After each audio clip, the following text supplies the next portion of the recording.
Salut Aurélien, Salut Guillaume. comment on se retrouve? Je suis très heureux qu'on échange à nouveau aujourd'hui. Ça va? Ben moi aussi, je suis content d'échanger avec toi à nouveau. Comme je te disais, ça va très bien. Je suis de retour à ma routine maintenant. Est-ce que tu sens encore là des stigmates de ta Barclay, physiquement, moralement? À quel point tu t'en es extrait? Ouais, je me sens un peu fatigué physiquement. J'ai bien redescendu l'activité physique et souvent quand je redescends, ben, c'est là où je commence à ressentir un peu des courbatures, des douleurs et du coup, je me sens pas forcément en forme.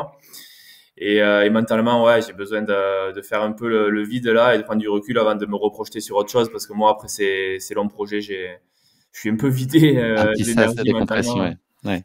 Donc Et ouais, là j'ai besoin un peu de temps, ouais. tu as envie de courir, par exemple? Est-ce que depuis la Barclay, tu as eu envie, ça te fait plaisir? Ou est-ce que c'est souffrance, c'est prématuré? Est-ce que tu ressens un peu le manque déjà? Bah, non, pas vraiment là. Là, d'abord, j'ai envie de couper et ensuite je reprendrai l'envie justement de courir d'ici quelques semaines, voire mois. Je pense d'ici l'été prochain. Après, je vais garder l'activité, mais l'envie, elle est elle est pas vraiment là, quoi. D'accord.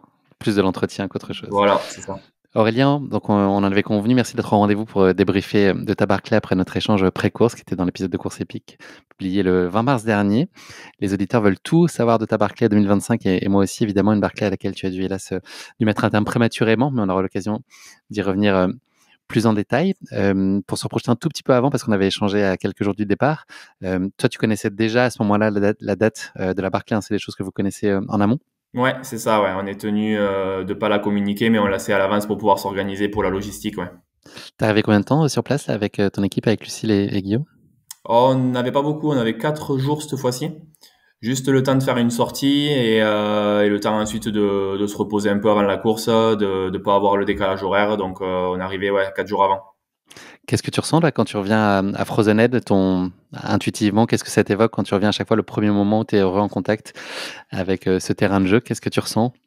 Bah, c'est trop bien, c'est beaucoup d'émotions à chaque fois. Ce parc, il est rempli d'émotions et d'histoires. Donc, à chaque fois que j'y vais, surtout à cette période-là de l'année, en mars, ça me rappelle mes souvenirs et les souvenirs que j'avais via les autres coureurs. Donc, à chaque fois, c'est assez intriguant de rentrer dans ce parc. C'était un peu comme ça qu'ils l'ont vécu aussi, ma copine Lucie là, et Jean et Max qui m'ont accompagné. Donc, c'était intéressant de les accompagner avec moi. Mais pour moi, c'est des moments forts à chaque fois. Est-ce que cette période-là d'avant course, elle est propice à beaucoup d'échanges, beaucoup de discussions? Est-ce que c'est une façon d'évacuer un peu la nervosité s'il y en a? Comment est-ce que tu vis? Est-ce que c'est une ambiance très particulière ou finalement c'est une avant-course comme une autre et il y a beaucoup de relâchement chez tout le monde? C'est un peu des deux, c'est un peu une avant-course comme les autres, surtout que c'est très simple au camp. Il y a quelques médias, mais sinon on n'est vraiment pas beaucoup. C'est une ambiance très posée, très simple. Et par contre, on sait dans quoi on s'engage. C'est des plusieurs mois de préparation, donc on a quand même une certaine anxiété qui est là, en tout cas me concernant. Donc c'est un peu un mélange des deux, un mélange de simplicité et du fait de se dire qu'on est entre copains dans une forêt de façon très simple mais avec un certain enjeu où on s'est tellement engagé et tellement donné qu'on a envie de faire les choses bien. Est-ce que tu as l'intuition que Laz, il a décidé de vous manger tout cru pour cette édition, avant même que vous découvriez le parcours? Est-ce que tu redoutes ça? Je sais pas. En tout cas, je le redoutais pas avant d'y arriver. Je me suis dit qu'il savait que les anciens finisseurs avaient pas une marge énorme. Donc, et je sais que Laz n'a pas forcément un gros ego et que c'est pas son but. Donc, je m'attendais pas à ce qu'il soit dans cette dynamique-là. Et a posteriori, je pense pas que ce soit non plus son but, mais en tout cas, ça a été le cas, ouais. Qu'est-ce que tu ressens là, au moment de découvrir donc les changements de parcours? C'est la veille, une carte qui vous a été remise. Qu'est-ce qui a significativement changé? Et puis qu'est-ce que toi, tu te dis à l'observation de cette carte?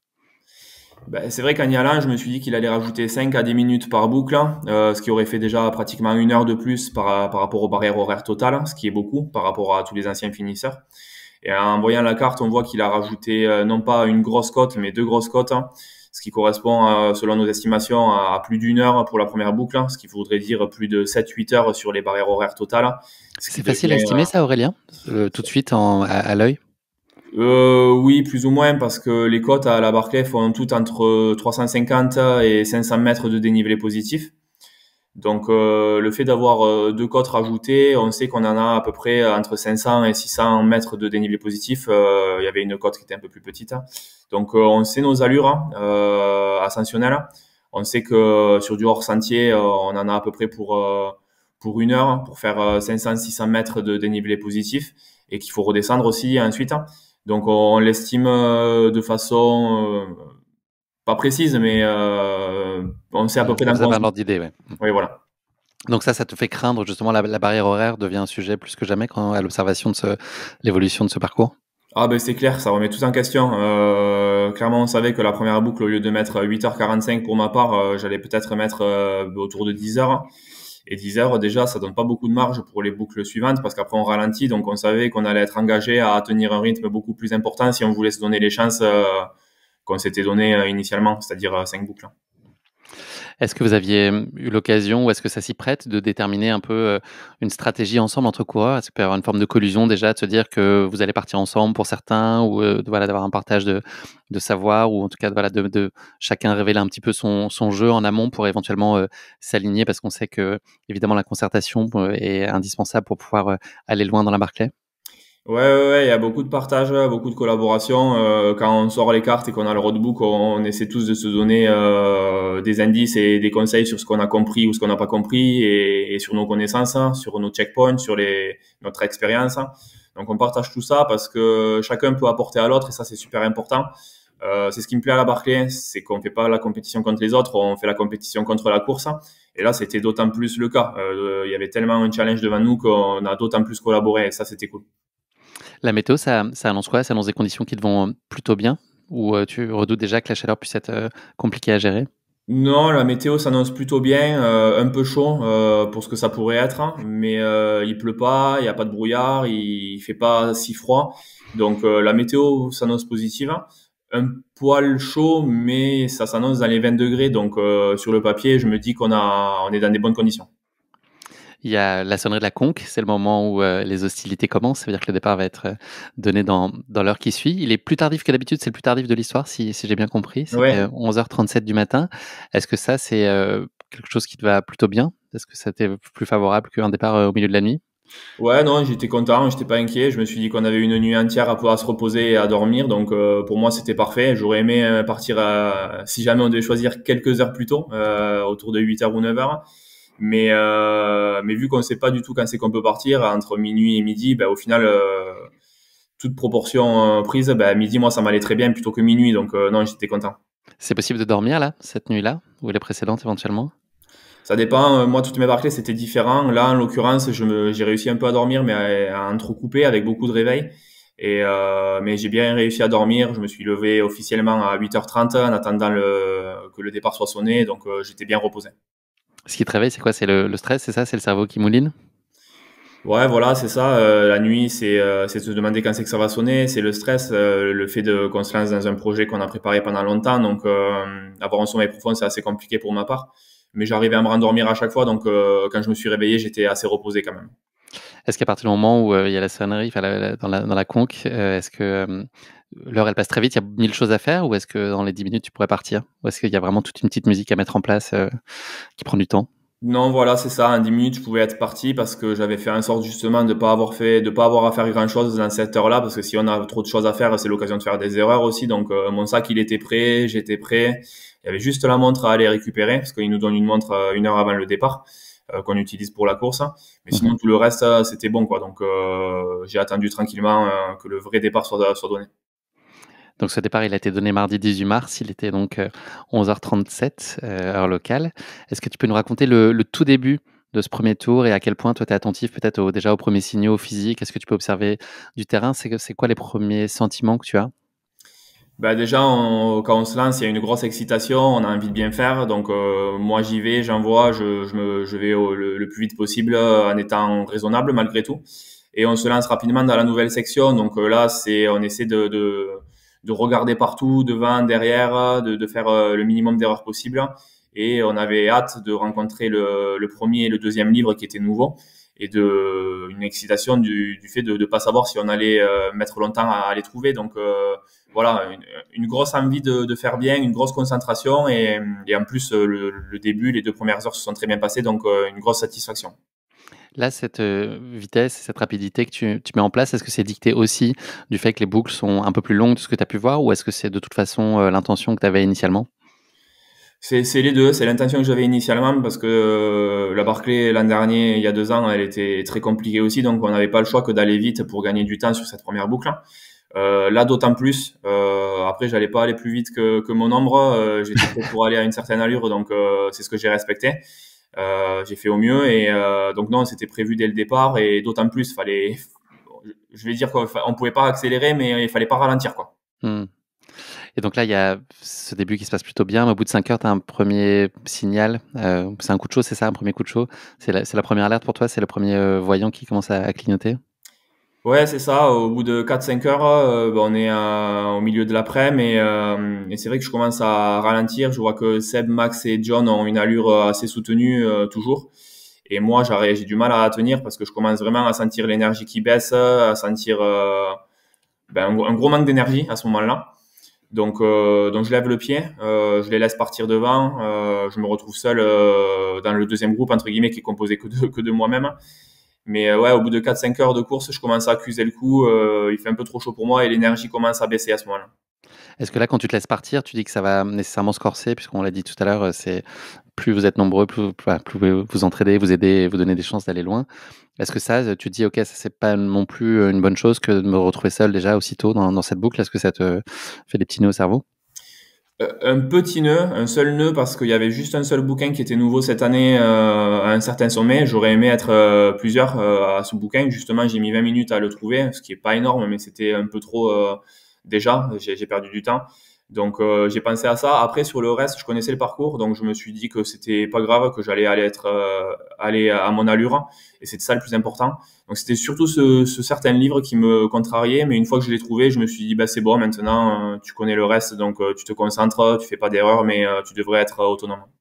Quand tu dis que tu connais le reste, est-ce que ça veut dire qu'à n'importe quel endroit, là, si je te place sur la Barclay, tu sais précisément où tu es, ce qui se passe après, etc., ce qui reste, ou c'est des notions à peu près de l'endroit général où tu es, ou est-ce que tu as une connaissance hyper fine de par tes deux éditions précédentes? Non, j'ai une connaissance précise. C'est jamais acquis. Faut rester quand même assez humble et prendre du recul sur ça parce que, en l'occurrence, encore cette année, Maxime et John se sont perdus sur un livre qu'ils connaissaient bien normalement et ils ont perdu 2 heures. Et moi, ça pourrait être mon cas aussi. Donc, oui, c'est des sections que je connais bien maintenant. Mais voilà, faut faire gaffe parce que souvent sur du hors-sentier, on passe pas exactement au même endroit, on perd ses repères. Mais en l'occurrence, ces sections, c'est des sections que j'aime bien, où j'aime bien m'orienter et où j'avais pas vraiment peur d'être seul. Mais par contre, il faut quand même rester concentré pour éviter de faire des erreurs assez critiques. Il y a eu donc cette première alerte qui a donné lieu ensuite à une lente dégradation. À quel moment est-ce que tu as senti que la course commençait à t'échapper?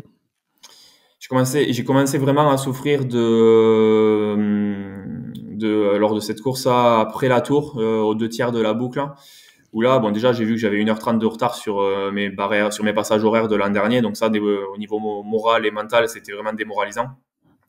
Et en plus, quand j'ai commencé à m'enfoncer dans Raggio, la côte assez iconique de la course qui est très pentue, à la descendre, là, c'était l'enfer parce que c'est là où toutes mes crampes ont commencé à sortir. Mais j'ai vraiment crampé de partout. J'avais jamais connu ça. Donc, et j'avais en plus jamais connu ça dans du hors-sentier, des crampes sur un terrain aussi accidenté, c'est vraiment l'enfer parce qu'en fait on crampe à chaque pas parce que le sol est assez instable et du coup on essaie de se rattraper un peu partout et quand c'est pas un muscle qui crampe, ben c'est l'autre. Donc là, au bout de 7h30 de course, c'était intenable. Déjà, je me suis dit, tu t'es rendu dans un état là qui va pas te permettre de durer longtemps en course. Tu as même découvert qu'on pouvait avoir des crampes à la mâchoire, si j'ai bien compris. Ouais, ouais, c'était dingue. C'est partout. C'était sous la bouche là, sous la mâchoire là, j'avais tout qui se contractait et là je me suis dit que ouais, si on en vient là, c'est que c'est compliqué, c'est que j'étais vraiment déshydraté. Ouais. Donc là, c'est le physique plus que la tête qui commence à décrocher. Ouais, voilà, ben, les deux en même temps, du coup, ça me fout un coup. Physiquement, j'y suis plus, j'ai des douleurs partout et la tête, avec 1h30 de retard et autant de douleurs à gérer aussitôt dans la course, clairement, la Barclay m'a mis un gros coup en même temps. Ouais, c'est ça, à ce moment-là. Ouais. Est-ce que tu te souviens du moment où tu te dis, ok, là, ça y est, je vais arrêter en fait, il n'y a pas d'autre option? Bah, Je continue à la prison, je passe sous la prison, tant bien que mal. Je commence à faire la montée d'après pour aller vers le prochain bouquin. Et là, je m'allonge toutes les 5 minutes. La montée, elle est interminable. À chaque pas, je crampe et je m'allonge comme un ver de terre. Je me remue dans tous les sens pour éviter de cramper. Mais quand je crampe pas au mollet, c'est à la cuisse. Et quand c'est pas à la cuisse, c'est à la hanche, etc. Donc, toutes les 5 minutes, je m'allonge. J'arrive pas à repartir. Je mets plus d'1 heure, je crois, pour faire cette montée, ce qui est énorme, hein, alors que j'aurais mis d'habitude de 25 ou 30 minutes. Enfin, j'ai réduit l'allure à 2 ou à 3 fois moins rapide, hein. Et là, dans cette montée, je souffre tellement que j'ai vraiment envie d'abandonner, quoi. Je me dis que c'est pas possible de continuer comme ça, donc je me force malgré tout à continuer cette boucle, hein, parce qu'il restait encore 2 autres livres à aller chercher, un plus bas et un encore en remontant. Ce que je me force à faire tant bien que mal, je me renfonce dans le hors-sentier, mais c'est pareil, la descente d'après et la montée d'après sont une souffrance énorme. Qu'est-ce qui te tient là? C'est quoi les ressources que tu actives justement pour aller au bout de ce premier tour malgré une souffrance qui est intenable? Voilà, c'est la culpabilité de pas faire moins qu'une boucle, parce que il y a tellement d'engagement dans cette course et il y a tellement de personnes qui veulent y participer aussi que je me bats jusqu'au fond, quoi, jusqu'au bout. Je me dis qu'il faut respecter sa place, qu'il faut pas avoir de regrets et que je pouvais pas ne pas finir cette boucle. C'était pas envisageable. Donc j'avais promis dans ma lettre de candidature et à tous mes proches de faire du mieux que possible et de vraiment tout donner. Et donc pour moi, c'était ma façon de tout donner, c'était de me dire de finir cette boucle et de pas abandonner avant, quoi. Comment est-ce que tu as été accueilli là, à l'issue de cette première boucle? Quels sont les mots qu'on t'a donnés? Et puis ceux que toi, tu avais envie d'entendre à ce moment-là? Est-ce que tu avais justement besoin qu'on te parle? Est-ce que tu avais besoin d'encaisser ce truc-là d'abord, toi? Bah, c'était très compliqué parce que j'étais déjà en train de broyer du noir pendant plusieurs heures, donc j'étais en train d'accepter un peu l'échec et voilà le fait que le résultat était vraiment loin de mes attentes, hein, et des attentes de certains aussi peut-être. Donc j'avais pas forcément besoin de mots particuliers. Ce qui était marrant, c'est que Laz, à chaque fois, il en profite justement. Quand il sait qu'on est au camp, justement, il titille et il nous Le demande à taquin. chaque fois, alors, qu'est-ce que vous avez pensé de cette boucle qui est plus courte que l'an dernier? Il Donc est joueur. forcément, ouais, voilà, il est joueur. Ça fait sourire, hein. Mais non, voilà, Lucille, elle a essayé tant bien que mal de me remettre prêt à partir. Guillaume aussi, mon pote, ils étaient là, ils ont essayé de sortir tous les mots possibles, mais moi, j'avais laissé ma tête et mon corps plus loin dans la boucle précédente. J'étais déjà ailleurs et j'étais déjà parti là, j'étais déjà dans l'abandon, donc j'attendais pas forcément de mots particuliers, j'attendais juste déjà de commencer à digérer un peu le fait que j'avais mal géré ma course. Est-ce que c'est facile pour toi de suivre la suite de la Barclay? À quel point tu es resté sur place et tu as suivi? Est-ce que voilà, ça te fait souffrir finalement de voir les autres à l'œuvre? Non, non, du tout. Aucunement, par contre. J'ai aucun problème d'ego ou quoi que ce soit de particulier à ça. La compétition, j'étais super content que les autres continuent et qu'ils poussent les limites du mieux que possible. Donc non, non, je suis resté en tant que passionné, en tant que copain qui encourageait les autres. Et non, moi, j'avais aucun problème sur ça. Ma finalité, ma course, elle est vraiment partie vite. C'était pas du tout le sujet. Moi, j'avais une déception personnelle, mais par contre, j'étais content pour les autres. Donc, en tant que passionné, je les ai encouragés. J'étais fier de voir ce qu'ils faisaient et je voulais qu'ils aillent le plus loin possible. Je savais dans quel challenge ils se lançaient, mais non, non, moi, j'étais vraiment super content pour eux, ouais. Aurélien, je sais pas si tu te souviens, quand on avait échangé en amont de la course, j'avais enregistré une capsule Ouais, temporelle. Je te propose de la réécouter puis de réagir peut-être donc a posteriori. Bouge yes. pas, je te fais écouter ça. Là, cette fois-ci, je vais être égoïste, hein, cette fois-ci, parce qu'en 2024, j'y suis allé pour la communauté. Cette fois-ci, je vais y retourner pour moi. Donc, je me suis forcé mentalement à y retourner pour moi, à me redonner un objectif personnel. Je veux vraiment être éliminé par les barrières horaires. La Barclay sera pas réussie pour moi si j'abandonne alors que je suis encore dans les temps, comme je l'ai été en 2024. Je veux me faire éliminer par les barrières horaires. Je veux arriver en retard à la fin d'une boucle et ne pas pouvoir repartir. Pour des raisons justifiables, hein, pas parce que j'ai ralenti exprès. Vraiment parce que quelque chose me l'aura empêché. Donc pour moi, la Barclay sera réussie si vraiment je me fais éliminer par les barrières horaires parce que j'aurais fait du mieux que possible, parce que la météo sera terrible, parce que le parcours sera trop difficile, hein, parce que je ne serai pas prêt. Donc exactement les mêmes motivations que la première année. Je veux juste aller le plus loin possible sur cette course pour la respecter, pour moi vivre les émotions les plus intéressantes possibles et y aller pour moi et pas avoir de regrets. Comment tu réagis à ça, Aurélien? On peut dire que la course, tu l'as respectée, là, ta décision d'arrêter, elle n'a pas été choisie, tu l'as subie, c'est juste que c'est ton corps qui a lâché plus que là, la barrière horaire, mais finalement, c'est conforme à l'engagement que tu avais prévu d'y mettre. Enfin, c'est ce que moi, je ressens en tout cas en écoutant ça. Ouais, bah non, moi ce que je ressens de façon factuelle, c'est que j'ai cité mon objectif et il était précis, c'était justement de finir après les barrières horaires. Et dans ce sens-là, pour moi, je considère vraiment que ma Barclay, elle est pas réussie parce que du coup, j'ai fait une mauvaise gestion de course. Je l'accepte et je l'assume, mais il faut l'analyser et faire en sorte de rebondir et de pas refaire ces erreurs-là sur les prochains projets. Mais moi, ma Barclay, elle n'est pas réussie. Je me suis mis dans un état qui était tel que je me suis pas autorisé à repartir alors que j'étais dans les barrières horaires, justement. Je voulais à tout prix éviter ça. Mais j'étais juste dans un état où j'étais pas capable et c'était pas possible. Donc, j'ai aucun regret sur ça, sur le fait de pas être reparti sur la deuxième boucle parce que j'en étais pas capable. C'était impossible physiquement et mentalement de repartir dans ce chantier alors que j'étais vraiment au fond du fond. Mais j'avais tout donné. Donc non, elle est pas réussie dans ce sens-là.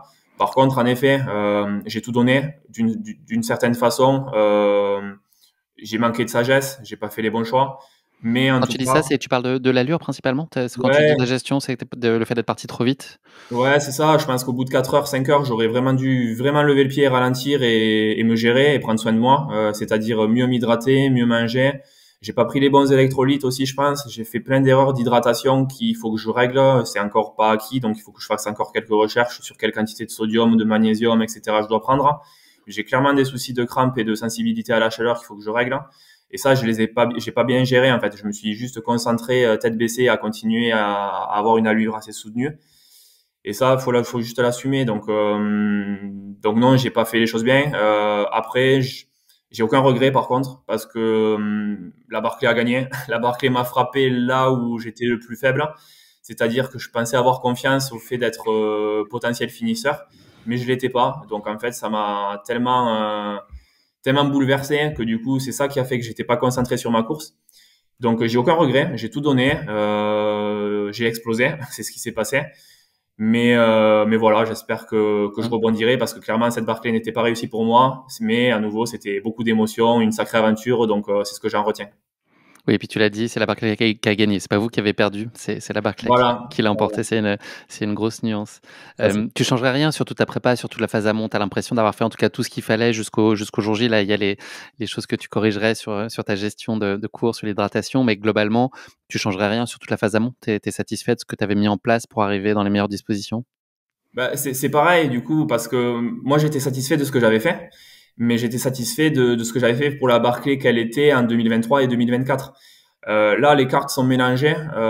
Si je devais me préparer pour la Barclay 2025 ou la Barclay 2026, je ferais pas les choses pareilles. Je pense qu'il faut rajouter du volume, je pense qu'il faut rajouter de l'intensité, je pense qu'il faut rajouter du technique.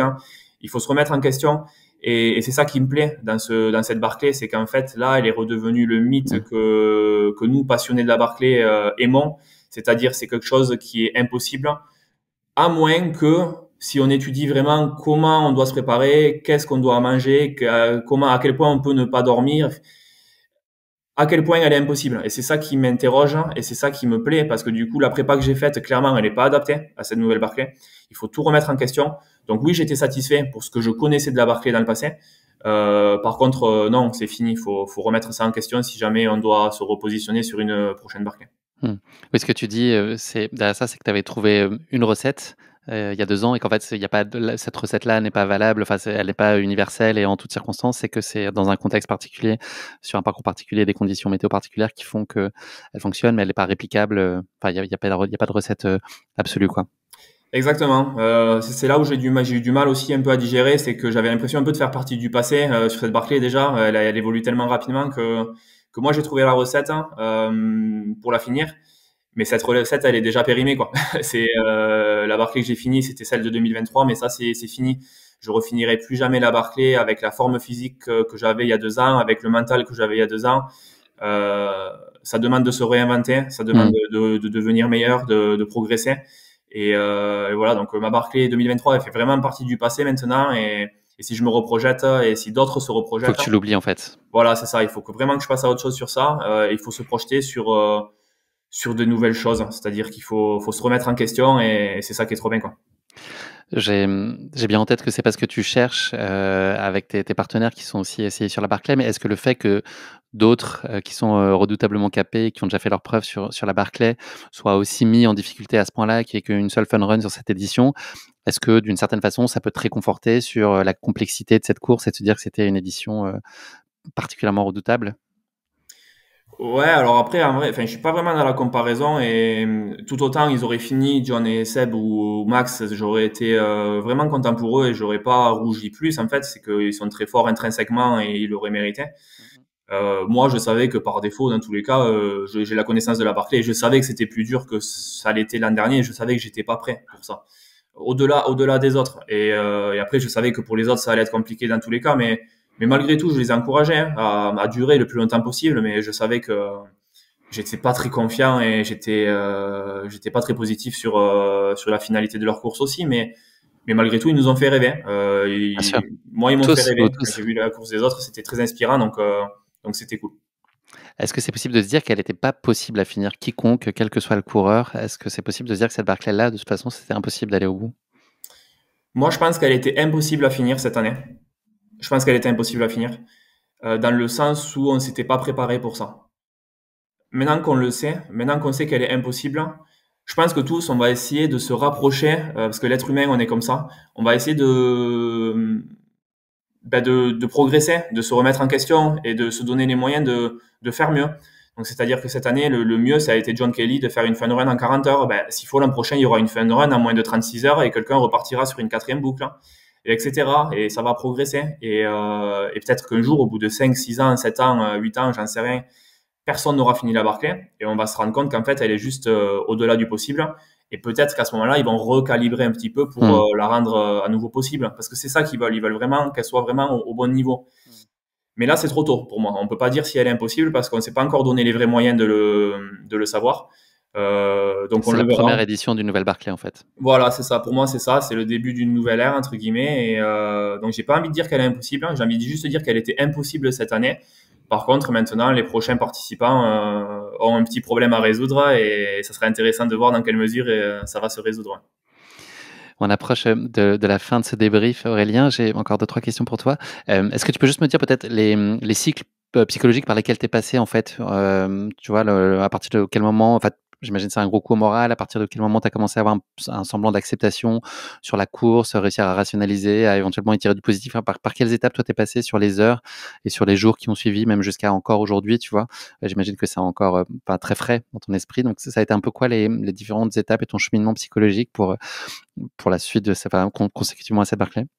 Ouais, c'est compliqué. C'est vrai que les émotions, c'est difficile des fois de prendre du recul pour savoir un peu dans quel état on est. Au début, j'étais dans l'acceptation et le fait de me dire que c'était terminé, accepter que je faisais partie du passé entre guillemets et que la grande boucle Barclay était terminée pour moi. Donc c'était le fait d'accepter un peu ça. Après, c'était une grosse tristesse, hein, une grosse déception. Le fait de me dire de finir sur ça, c'est quand même très, très triste et très dommage. Et j'aurais vraiment aimé gérer ma course différemment pour faire au moins 2 boucles ou 3 au meilleur des cas. Mais du coup, une grosse tristesse et déception a posteriori. Et depuis quelques jours, une grosse envie, comme si le feu s'était rallumé, une grosse envie de bien faire, une envie de rédemption, une envie de mieux faire sur ma prochaine course, une concentration, une motivation, le fait de progresser à nouveau, de se redonner des émotions et le fait de regérer une course et de reprofiter d'une course. Donc là, je me projette, j'ai pas envie de courir de suite, mais il me tarde déjà de me redonner un autre projet pour essayer de rebondir et de vivre des émotions positives. Donc voilà, là, je suis dans cette dynamique assez positive où j'ai envie de rebondir et de revivre un nouvel ultra, mais pas de suite. Et puis on verra bien si c'est la Barclay. Je sais, j'ai lu que c'était encore évidemment très prématuré et que il fallait retrouver ce feu sacré, en tout cas que c'était pas dit que tu y retournerais l'année prochaine ou les suivantes, et que j'imagine que de ton côté ton prérequis c'est d'être foncièrement habité par ce projet-là parce qu'on sait bien que s'il n'y a pas ça serait encore plus compliqué de s'en extraire. Exactement. Merci beaucoup Aurélien d'avoir pris le temps de ce débrief. Je sais que c'est pas forcément simple, donc je te remercie très sincèrement. Sois sûr qu'on a tout suivi et que voilà, toi, tu as un regard évidemment un peu différent sur ta course, mais tu nous as fait rêver. C'était très chouette. On était tous de tout cœur avec toi. On a mesuré la difficulté de la course aussi. Et puis voilà, on sait qu'il y aura plein d'autres belles histoires encore qui t'attendent, que ce soit sur cette Barclay ou ailleurs. En tout cas, on sera jamais bien loin. Donc voilà, merci de venir aussi raconter parce que les courses se passent pas toujours comme on imagine, comme on les rêve, même si on a fait tout ce qu'il fallait. C'est intéressant d'entendre aussi voilà, des coureurs de ton niveau qui racontent aussi voilà, des courses qui sont pas tout à fait passées comme ils l'imaginaient. En tout cas, je te remercie de ce temps et de ce regard que tu nous as accordé. Non, mais avec plaisir. Merci à toi, Guillaume, hein. Et je pense que c'est là où c'est d'autant plus important. C'est dans les courses manquées. C'est là où justement ça nous donne matière à progresser, à analyser et à partager. Alors que dans les courses réussies, au final, il n'y a pas grand-chose à en tirer. Donc, je pense que c'est très important de discuter dans les deux cas, d'autant plus quand les courses sont manquées, justement. Donc, j'ai aucun problème avec ça. Et à nouveau, je te remercie pour me donner l'occasion de partager ça avec toi. C'est toujours un plaisir. C'est un plaisir partagé aussi pour nos auditeurs. Je te remercie infiniment. À bientôt, Aurélien. Prends soin de toi, surtout. À très Merci. bientôt. Ça ira très Bye bien. bye. Merci, Guillaume. Salut. Ciao, ciao. À bientôt. Bye bye.